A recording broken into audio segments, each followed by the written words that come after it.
TA और SSC GD के अंदर जिन बच्चों का मेडिकल है उन बच्चों को मैं बता देता हूं कि मेडिकल में ए टू जेड वहां पे क्या क्या चीजें चेक होंगे, सीक्वेंस वाइज बताऊंगा। और अगर आपके शरीर के अंदर छोटी मोटी कोई भी प्रॉब्लम है तो उसके बारे में मैं इस वीडियो के अंदर XYZ सारे वीडियो में एक एक स्लैब करके लेकर के आया हूं, तो आप उसके अंदर पूरी अच्छी तरीके से समझ लेना। और उसके बावजूद भी अगर आपको कोई दिक्कत परेशानी हो तो आप मेरी एकेडमी के अंदर आकर के आप अपना मेडिकल चेकअप करवा सकते हो, मैं आपका मेडिकल करके भेजूंगा। छोटी मोटी प्रॉब्लम पे पूरा ट्रिक पे खत्म कर दूंगा, अगर बड़ा प्रॉब्लम होगा तो उसको कैसे मेंटेन करना है या आप भर्ती से बाहर हो जाओगे उसके बारे में पूरा बताऊंगा। सबसे पहले नंबर पे मैं आपको बता देता हूं कि मेडिकल में जो आंख है वो प्रॉपर 6x6, जो यहां पे 6y दे रखा 6x6 ये चेक किया जाएगा, जिसके अंदर आपका कोई भी चीज आपको देख रहे होंगे कि के डी इस तरीके से आपको पढ़वाया जाएगा। दूसरे नंबर पे आपको आंखों के लिए आपका जो कलर विजन चार्ट है ये पूरा जैसे आपको दिखाई दे रहा होगा कि 12 है 6 है, इसके अंदर कुछ भी नहीं है, ठीक है। 29 है ये भी खाली है, 6 है, 23 है, 74 खाली, 45 खाली, 74। तो इस तरीके से अगर आपको पूरा वीडियो दिखाई दे रहा तो आप कलर विजन में पास हो। उसके बाद आप देखेंगे कि डॉक्टर आपको जो नजर बिंदु आपका कोई भैंगापन या टेढ़ापन नहीं है तो आपको इस तरीके से करके इधर और इधर इधर इस तरीके से आपको वो आंख चेक करेंगे। तो आपको 3 तरीके से आंख की चेकिंग होगी। दूसरे नंबर पे आप आ जाओ कान के अंदर। कान के अंदर अगर आपका पर्दा फटा हुआ नहीं है तो आपको बिल्कुल भी डरने की जरूरत नहीं। अगर पर्दा फटा हुआ है और भर्ती में आपको मेडिकल में टाइम है तो भी कोई दिक्कत नहीं, लेकिन अगर टाइम नहीं है तो आपको प्रॉब्लम हो सकता है। कान के अंदर एक मेन चीज जो होता है कि आपका पर्दा चेक करते हैं। सेकंड नंबर पे आपके कान के अंदर जो ये वाला जगह होता है यहां पे गंदगी नहीं हो। अगर यहां पे गंदगी होता है तो आप एक ये ड्रॉप आता है जिसको कान के अंदर एक दिन डाल लो दोनों कानों में, और उसके बाद आप उसको अगले दिन किसी कान के डॉक्टर के पास जाकर के बोलो कि मेरे कान का मेंटेनेंस सिर्फ वॉशिंग कर दे, ताकि इसके अंदर जितनी भी गंदगी हो वो एकदम से साफ होकर के क्या हो जाए, वो बाहर निकल जाए, ठीक है। तो आगे तीसरे नंबर पे हम लोग बात करेंगे नाक के अंदर बच्चों को बहुत सारे कंफ्यूजन होता है कि भाई नाक की क्या ऐसी बीमारी होती है जिसके वजह से मेडिकल में बाहर कर देते हो। तो नाक के अंदर आप देख सकते हो कि जिस बच्चे का नाक की हड्डी टेढ़ी है उस बच्चे को मेडिकल में पॉइंट होता है। और एक इसके अंदर क्या होता है कि ये जो ब्लेड दिखाई दे रहा है आपको यहां पे, ये देखो यहां पे ये ब्लेड जो यहां पे एंगल बना हुआ है ये यहां पे एकदम से सीधा हो जाता है ऐसे, और नाक की हड्डी इस तरीके से करने के बाद ना वो एक ब्लेड टाइप का बाहर दिखाई देता है, तो वो नाक की हड्डी बढ़ी हुई दिखाई देती है। ये नाक की हड्डी टेढ़ी में काउंट होता है और ये नाक की हड्डी जो बढ़ी हुई होती है जिसके वजह से वहां पे पॉइंट बनता है। लेकिन अगर किसी बच्चे के पास टाइम है, क्योंकि मैं हर बार रिपीट कर रहा हूं हर पॉइंट पे, तो वो मेडिकल के अंदर इसको ठीक करवाने के लिए बहुत अच्छे अच्छे इलाज हैं जिससे कि आप अपने नाक की हड्डी टेढ़ी भी और नाक का जो हड्डी बढ़ा हुआ है वो दोनों ठीक करवा सकते हैं। उसके बाद आप लोगों को मैं अगले स्टेप पे बताता हूं दांत के अंदर आपके टोटल जो 32 दांत है वो 32 दांत होने चाहिए, तो आप बिल्कुल फिट हो। अगर आपके दांत में कोई इस तरीके से बहुत भारी मात्रा में कीड़े लग करके बहुत बदबूदार और गंदे हैं तब आपको दिक्कत होता नहीं। तो आगे का जो दांत होता है, आगे का जो दांत है ये वाले अगर छोटे मोटे टूटे हुए हैं तो भी चल जाता है। अगर दांत के ऊपर दांत चढ़ा हुआ है, शेर दांत है, तो भी आपको कोई दिक्कत परेशानी नहीं है। लेकिन अगर आपके जो चौहे हैं ये 1 2 3 3 4 1 2 3 4 4 4 8 नीचे के और 8 ऊपर के, ये दांत आपके प्रॉपर क्या होने चाहिए, सही होने चाहिए। उखाड़ करके वो जगह खाली नहीं होना चाहिए। यहां पे अगर जाड़ में किसी तरीके से यहां पे कोई अगर मान लो कि यहां पे कोई काला पूरा गला हुआ है तो आप इसको मेंटेन करवा सकते हो। मेंटेन करवाने के बाद आपको दिक्कत परेशानी नहीं आएगा, लेकिन जाड़ खाली नहीं होना चाहिए। जाड़ के अंदर आपके पूरे 32 के 32 दांत होने चाहिए। अब यहां पे अगले स्टेप पे आ जाते हैं हाइड्रोसिल वाले पे। हाइड्रोसिल में आप हमेशा एक चीज ध्यान रख लेना कि बच्चे कंफ्यूज हो जाते हैं कि सर मेरा हाइड्रोसिल बढ़ा हुआ है या मेरे हाइड्रोसिल में कोई प्रॉब्लम तो नहीं है। तो मैं अपने बच्चों से बता दूं, आप ये देख सकते हो कि यहां पे इक्वल दिखा रहे हैं। हाइड्रोसिल हमेशा क्या होता है कि इतना तो साइज में अप डाउन होता है, आपको हमेशा दिखाई देगा कि इतना आपको हाइड्रोसिल के अंदर गैपिंग ज्यादा छोटा बड़ा दिखाई देगा। तो आपको परेशान होने की जरूरत नहीं है। आपको जो वहां पे लेआउटिंग होता है, इस तरीके से जो आपको हाथ से करके लेआउटिंग करना, आपको दोनों हाइड्रोसिल उसको लेआउट करना होता है। बच्चे क्या करते हैं, दोनों को एक साथ करके एक ही हाइड्रोसिल दिखाने की कोशिश करते हैं, जबकि उनको दिखाना कितना होता है, 2 हाइड्रोसिल दिखाना होता है कि मेरे दोनों जो टेस्टिस हैं वो हैं। ठीक है, तो आपका जो लेआउटिंग होना चाहिए वो बहुत एक्सीलेंट होना चाहिए, जाके दिक्कत परेशानी ना हो। अगर किसी बच्चे का हाइड्रोसिल में एक इतना बड़ा है और एक इतना छोटा है, मतलब इतने का है, तो उसको हाइड्रोसिल का जो नस बढ़ जाना बोलते हैं वो प्रॉब्लम है। तो उसके लिए भी अगर आपके पास भर्ती में टाइम है तो आपको यहां पे मौका मिलेगा, आप इसका ऑपरेशन करवा सकते हो। ऑपरेशन करवाने से पहले जरूर एक बार मेरे से कंसल्ट कर लेना कि कहां से कैसे टांका लगवाना है, कहां से कैसे कट लगवाना है, ताकि आपको मेडिकल में वहां पे किसी भी तरीके से दिक्कत परेशानी ना आए।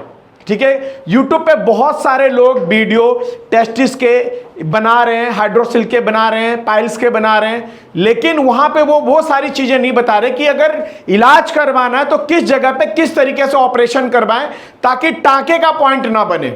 अगर टांके का पॉइंट बनता है और आप वहां पे जाकर के ठीक करके दिखाते हो कि मेरा ठीक है, तो वो टांके का पॉइंट बना करके आपको बाहर कर देंगे। तो आप लोगों को ध्यान रखना है कि किस तरीके से कहां पे इलाज करवाएं, किस जगह से कौन से पार्ट को कट करवाएं ताकि वहां पे टांके का पॉइंट ना बने। डॉक्टर से कंसल्ट करना होता है कि मेरा आर्मी का या मेरा किसी भी चीज का भर्ती है, तो आप मेरा इस तरीके से ऑपरेशन करना जिससे कि मेरे को भर्ती में दिक्कत ना आए। ठीक है, अगले नंबर पे हम बात करते हैं यहाँ पे पाइल्स का। पाइल्स के अंदर जो भी बच्चे पेट की गर्मी के वजह से या कैसे भी करके उनके जो हिप्स होता है और रिंग होता है, रिंग के पास इस तरीके से क्या होता है कि एक ये देखिए ये रिंग है, यहां पे बच्चे का एक दाना मस्सा टाइप का निकल जाता है जिसको हम पाइल्स बोलते हैं, और यही कंटिन्यू अगर इचिंग होता रहता है, इसके ऊपर ध्यान नहीं देते या इसका उपचार नहीं करते, तो ये खूनी बवासीर एक मस्सा टाइप में बहुत भारी मात्रा में निकल जाता है, जिसके वजह से किसी किसी टाइम में कभी कभी किसी मरीज को डेथ भी हो जाता है, इतना पेन होता है इसमें।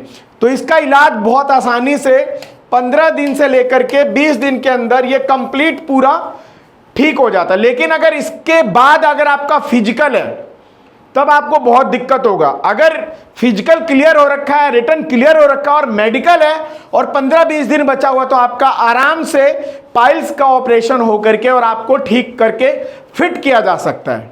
ठीक है, यह बात आपको ध्यान रखना है। मेडिकल में हिप्स को चेक करवाते समय, पाइल्स को चेक करवाते समय ये प्रॉपर जो पोजीशन बना करके आपका करते हैं और आपके कपड़े उतरवाते हैं, तो आप वहां पे हंसी मजाक या किसी तरीके से आप ओवर स्मार्ट बनने की कोशिश मत करना, नहीं तो आपको भर्ती से बाहर कर दिया जाएगा। अगले पॉइंट पे हम यहां पे बात करते हैं नौकनी का। नौकनी के अंदर आप लोग देखते होंगे कि बच्चे बहुत कंफ्यूज रहते हैं।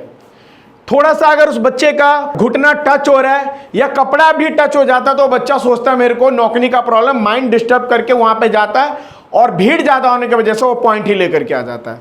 नौकनी एक्चुअल में जिसके पैर की हड्डी आप या आकृति आपको दिखाई दे रहा होगा कि यहां पे आप देखिए कि हड्डी जो बढ़ा हुआ है इसका शेप ही चेंज है।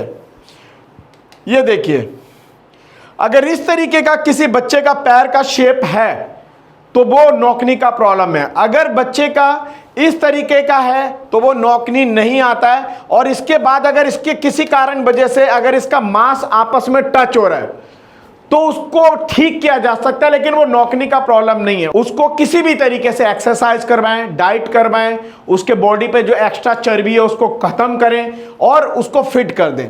ठीक है, क्योंकि नौकनी के प्रॉब्लम में मेन देखा जाता है कि हड्डियों का जुड़ाव, हड्डियों का जो साइज है, जो शेप है, वो टेढ़ा तो नहीं है। अगर टेढ़ा है तो वो बाहर है। आप यहां पे देख सकते हैं कि इस बच्चे का नौकनी वाला पॉइंट आपको दिखाई दे रहा होगा कि अगर इसका हल्का सा भी अगर ऐसे हो रहा है तो वो टच हो रहा है, तो इसका नौकनी नहीं है, क्योंकि इसका पैर बिल्कुल सीधा है, इसका पैर सीधा है, इसको नौकनी नहीं है। लेकिन अगर इस पोर्शन में देखेंगे तो इसका हड्डी का शेप जो है वो ऐसे आ रहा है।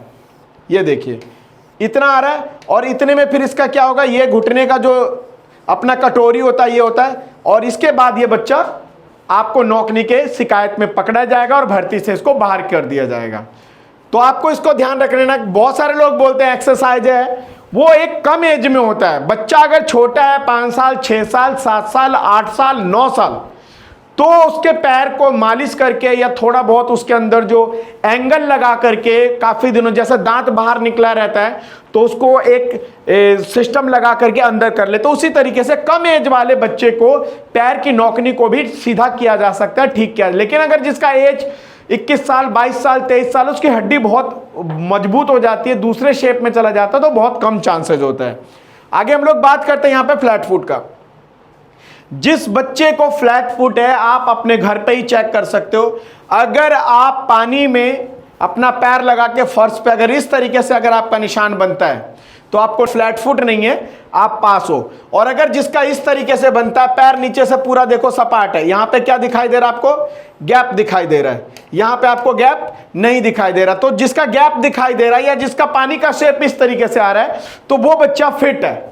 उसको किसी भी तरीके से कोई पॉइंट नहीं मिल सकता। अपने माइंड को बिल्कुल भी सेट ना करे कि मेरे को फ्लैट फुट की दिक्कत हो सकती है। अगर फ्लैट फुट की दिक्कत है किसी बच्चे को, तो उस कंडीशन में अगर अच्छा खासा टाइम है, इस भर्ती में अगर बाहर हो गया, अगली भर्ती में अगर जाता है, तो वो इस तरीके का एक्सरसाइज कर सकता है। या फिर ये जो आप देख रहे होंगे कि पैर में इस तरीके से पहन करके वो चल सकता है, दौड़ नहीं सकता, वो इस तरीके से यहाँ पे ऑनलाइन सिस्टम पे भी ये देखिए किस तरीके से ऐसा आता है। ये आप अपने पैर में लगा करके एक अपने बॉडी को शेप दे सकते हैं। आपका फ्लैट फुट खत्म नहीं होगा पूरी जड़ से, क्योंकि आपकी ऑलरेडी हड्डी का शेप वैसा होता है, बट आप कंटिन्यू किसी चीज को दबा करके रखेंगे या उसको उस शेप में कंटिन्यू करने की कोशिश करेंगे, तो एक उस तरीके से मूवमेंट बन जाता है जो आपको नौकनी की शिकायत से बचा सकता है, और वो हल्का सा इस लुक में आ जाएगा, तो आपको मेडिकल में पास कर दिया जाएगा। अगला है, इसके अंदर आपको मैं दिखा देता हूं, हाथ के पसीने। जिस बच्चे का मुट्ठी बंद करने के बाद, आप मुट्ठी बंद करके 20 सेकंड गिनना, 1 2 3 4 5 19 20, इस तरीके से करने के बाद आप हाथ खोलते हो और आपके हाथ के अंदर इस तरीके से पसीना अगर दिखाई देता भारी मात्रा में, तब आप समझ लेना कि आपको हाथ के पसीने की बीमारी है। अगर जिसके हाथ में पसीना आ रहा होगा, उसका फाइनली उसके पैर में भी पसीना आ रहा होगा। तो आप लोगों को अगर इस कंडीशन में है, तो इसका एक पाउडर आता है, अगर आप वो पाउडर लगा लेते हो तो 30 से 40 सेकंड 50 सेकंड तक आपको पसीने की शिकायत नहीं आएगी। अगर आपके अंदर इतना टैलेंट है कि आप डॉक्टर को उस पाउडर के सहारे से 30 से 40 सेकंड तक बेवकूफ बना करके अपने आगे से क्रॉस करवा लो, तो आप पास हो सकते हो। मैं पाउडर के बारे में आपको बता दूंगा, या एकेडमी में आकर के आप पूछ लेना, ठीक है। तो ये आपका जो पसीने का पॉइंट है, ये जन्मजाति होता है और इसको ठीक करवाने के लिए थोड़ा टाइम लग जाता है, ठीक है। अगला आपको दिखा देता हूं, कैरिंग हैंड एंगल के अंदर आप देखेंगे कि हाथ को इस तरीके से करके चेक करते हैं। हाथ का जो शेप होता है किसी किसी बच्चे का, ये जो आप देख रहे हैं यहाँ पे प्लस का निशान बना हुआ है, हाथ का एक अलग शेप बना हुआ है, और यहाँ पे हाथ का देखो कैसे शेप बना हुआ है। अगर यही शेप को दोनों को अगर यहाँ पे मेंटेन करते हैं, तो ये देखो हाथ का ये शेप, हाथ का ये शेप, ये दोनों को अगर हम ज्वाइंट करते हैं, अगर हाथ को यूं करेंगे तो ये दोनों किस तरीके से हो जाएगा, यहां से आएगा, यहां से आएगा और यहां से ज्वाइंट हो जाएगा। तो जैसे नौकनी वाले में होता है, ये दोनों ये पूरा इस तरीके से सपाट हो जाएगा। ये इसका हाथ का पंजा है। तो आप लोगों को ये सिंपल तरीका, अगर आप अपने हाथ को आगे ऐसे करो, ज्वाइंट करो इन दोनों को और हाथ को सीधा रख दो। अगर ये वाला सिरा और ये वाला सिरा दोनों टच है आपका, ऐसे जैसे ये देखो ये टच है, तो आपको कैरिंग हैंड एंगल का पॉइंट मिल जाएगा। अगर ये दोनों बाहर हैं, ये देखो थोड़ा सा भी अगर इसमें एक स्केल भी चला जाता तो आपको कैरिंग हैंड एंगल का पॉइंट नहीं बनेगा, क्योंकि इसके अंदर सिंपल सा है, वो एंगल देखते हैं 16-17 का एंगल देखते हैं, ठीक है। अगले में आपको मैं बताता हूं धड़कन का पॉइंट। एसएससी जीडी वाले बच्चे खास करके, जो टीए वाले बच्चे हैं उनके लिए 100% मेडिकल है, और जो एसएससी जीडी वाले हैं उनका थोड़ा सा नॉर्मल हो सकता है। लेकिन एसएससी जीडी वाले बच्चे ये धड़कन वाले पॉइंट में मत फंस जाना, नहीं तो आपके पूरे शरीर के ऊपर ना पूरे इतने सारे मशीन लगा करके आपको घर भेज देंगे और आपको बोलेंगे कि जाओ इसका टेस्टिंग के बाद हमें एक स्लिप दे देना। तो दोस्त, धड़कन के अंदर आपको बोलेंगे कि जाओ सामने 100 मीटर छू करके आ जाओ, जो पहले आ जाएगा उसको मैं पास कर दूंगा। ऐसा बिल्कुल भी अपने माइंड में मत रखना, क्योंकि आप रनिंग में पास होके जा चुके हो, आपका मेडिकल चल रहा है, तो आप अपने दिमाग में जोश में मत आ जाना। वहां पे आपका बीपी, आपका दमा, आपका सांस, ये सब चेक कर रहे होंगे, आपका पल्स, ये सब चेक कर रहे होंगे। वहां पे नॉर्मल तरीके से दौड़ना, और नॉर्मल तरीके से दौड़ करके आके एक लंबा सांस, गहरा सांस उसके आई कॉन्टैक्ट से छुपा के ले लेना इस तरीके से, और उसके बाद आप अपने धड़कन या बीपी जो भी होता सारा चीज चेक करेगा, पास हो जाएंगे। ये सारी चीजें मेडिकल में आपको एक एक स्टेप पे ध्यान रखना है, और उसके बावजूद भी कोई दिक्कत होता तो आपको मुझसे बात करनी होगी और ऑफिस में आकर के मिलना होगा। ये चीज आप ध्यान रख लेना कि मेडिकल में आंख, कान, नाक, दांत, हाइड्रोसिल, पाइल्स, नौकनी, फ्लैट फुट, हैंड वाइब्रेशन, धड़कन और आपका हैंड लेग, पसीना, जो भी है बॉडी मेंटेनेंस और बॉडी पर्सनैलिटी, ये सारी चीजों को A to Z ध्यान दे करके और अपने माइंड को सेट करके कॉन्फिडेंस में जाते हो तो मैं आपको पूरी प्रॉमिस के साथ कह रहा हूं कि चाहे आप टीए की भर्ती में मेडिकल करवाने गए हो या एसएससी जीडी में गए हो या इंडियन आर्मी या दिल्ली पुलिस, आपको किसी भी तरीके से फेल नहीं कर सकते। 12 साल मुझे हो गए इस लाइन के अंदर अपने बच्चों को मेडिकल पास करवाते हुए। किसी दलाल या किसी धोखेबाज या किसी यूट्यूबर के झांसे में आकर के आप अपने करियर के साथ खिलवाड़ मत कर लेना, अपने बॉडी के साथ कोई छेड़छाड़ मत कर लेना, आप किसी भी तरीके से कोई ऐसा एक्टिविटी मत कर लेना जिससे कि आपको नुकसान हो। तो बच्चों, आपको टीए बटालियन का मेडिकल और एसएससी जीडी और दिल्ली पुलिस या किसी भी मेडिकल में अगर आपको पास होना हो, नहीं समझ में आ रहा तो आप मेरे ऑफिस में आकर के मुझसे बात करोगे तो मैं आपको पूरा ट्रिक और गाइडलाइंस करके आपको मेडिकल पास करवाऊंगा। जय हिंद दोस्तों।